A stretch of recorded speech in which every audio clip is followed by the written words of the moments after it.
There are moments in life when nothing outwardly dramatic happens. No announcements, no noise, no warning. And yet something inside quietly rearranges itself. This is the story of one such moment. You are listening to Yeningthagi, Whispers of Life. It was one March evening in 1998.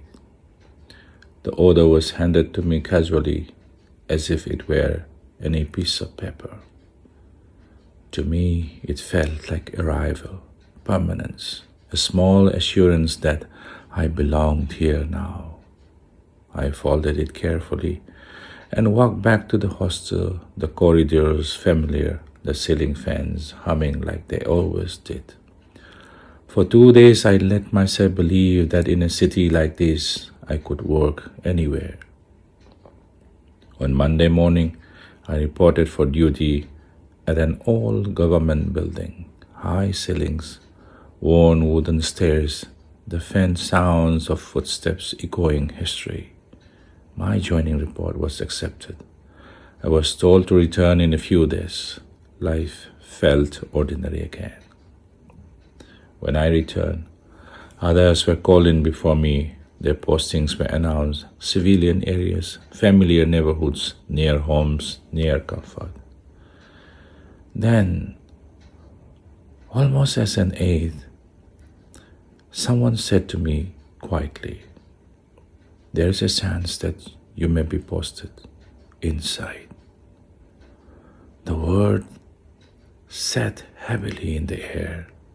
Inside where? I asked, though I already knew the answer. The answer was not spoken loudly.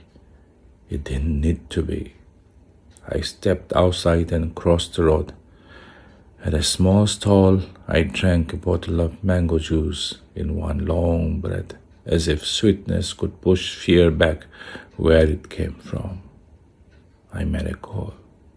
We spoke little. We decided to wait, to pray.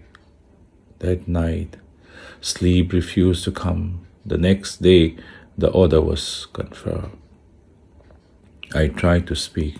I tried to explain that I was new, that I did not know the language well, that I had never lived in such a place before. The words fell flat. Faces remained unmoved. Someone said, "This is your problem." 2 minutes. That was all.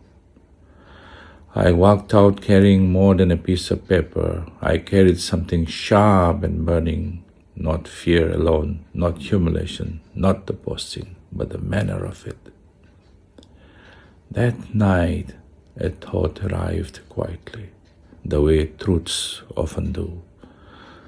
Someday I would have a child, and that child would ask me about my life. What would I say then? That I had run from door to door trying to escape a difficult posting, that I was afraid to walk where fear lived. By early morning, my decision was made. I returned to the building, climbed the same stairs, and asked for the order. I would join. That day, I promised myself I would not come back begging for a transfer. Whatever this place held, I would face it. The gates were taller than I had imagined. The wall seemed endless, stretching under the sun, casting long shadows. I walked alongside them, half a kilometer perhaps, unsure of time.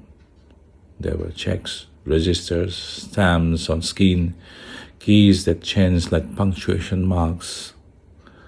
When the inner gate finally opened, the sound stayed with me. Inside, the road was straight and bare, walls on both sides, no sky, just direction. People spoke to me in fragments, warnings wrapped in advice. Be careful. Restrict yourself to treatment. I wondered how healing could be restricted. Eventually, I was led to the hospital. a place of quiet urgency where doctors sat waiting, where sickness did not care where it lived. When the ward was assigned to me, I walked down the corridor again. I did not know how long I would stay.